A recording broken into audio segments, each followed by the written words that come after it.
Hey folks, I've just finished fitting these set of Oxford hot grips to my Suzuki SV650, it's the 2017 model. Uh, it's not really a tutorial because I'm sure you wouldn't want to watch it for 4 or 5 hours while I was doing it, but I've completed it and I just wanted to share a few tips that I've really found along the way just to make things a bit easier for yourself. Firstly, check them to make sure they're all working okay. Wire it to the battery and plug it all in, make sure everything's working fine in the heat up before you fit them. The old rubber grips have to come off. That's the clutch side, and it come off very easily. I actually didn't need to shorten or narrow or cut the end of this one here. It fits okay without trimming. However, I did have to just take the end of this one here, and you're allowed to do that. And there's the piece that just comes off. I would have fitted just like that, and it just cuts off very easily with a sharp Stanley knife. However, the throttle side is slightly more difficult because once you take the old grip off, you'll find a few knobbly bits and things like that on it, and these have to be smoothed off. I used a file actually just for this bit, and that was pretty easy enough.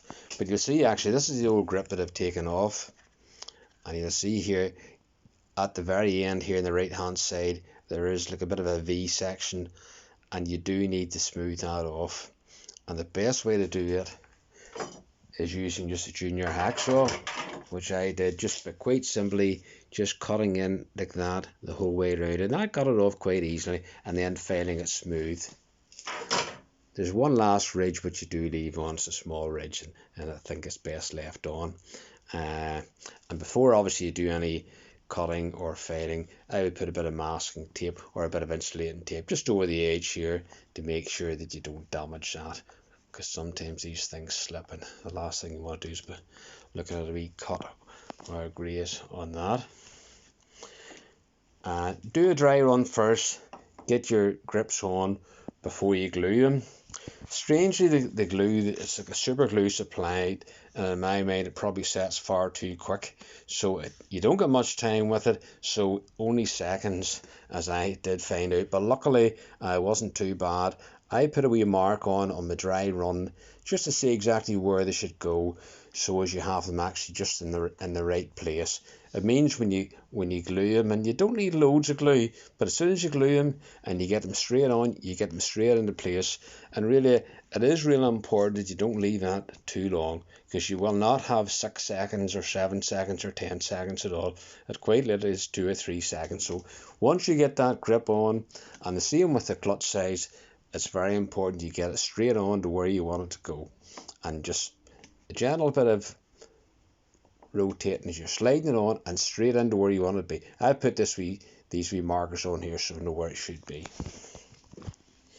So after that, just a case of getting all the wires routed around correctly. I took these panels off here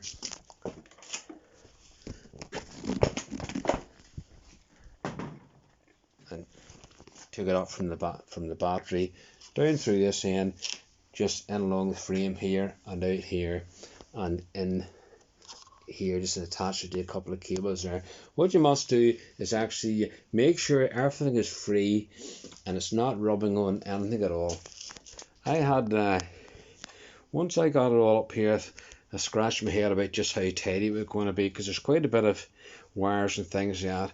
And then I thought, well, rather than looking down at it here, I had a look at this cowl at the front, and that actually comes off quite easy. So I thought I'll take that off, a couple of bolts here and in here, and it just pulls off, and it means there's a good bit of space in here actually just underneath the clock, and you can get your wires nicely tucked away in there, and plenty of insulating tape around them all as well, and plenty of cable ties. I put a few cable ties on here just to bring them around and get them nicely rooted down in underneath there. So I think you'll probably agree it's actually quite reasonably neat in there, and it's not a whole bird's nest of wires and that's what I want to avoid. Strangely, this comes here, there's just one screw here, which is on this SV650 for the clutch in the mirror here. However, there is a collar and a longer bolt, and it means this plate is quite sturdy, and I've fastened mine on there. I just need to tighten that bolt. But this comes in this metal finish, but what I am going to do, I'm going to take that off and I'm going to give it a wee paint and black paint. I spray a bit of black paint on it, and it'll probably look a lot better. So I think that's about it. But take care, make sure you get all the wires routed correctly, nothing rubbing, and be careful just how you get these in. And this particularly on the throttle side, you want to make sure there's still a nice bit of play here, and it's not interfering or anything like that. And when you're on the full lock each side, you don't want these cables touching your tank or touch like that at all. And I think that's all, folks, that I can tell you about that. But Suzuki SV650, and fairly straightforward to fit.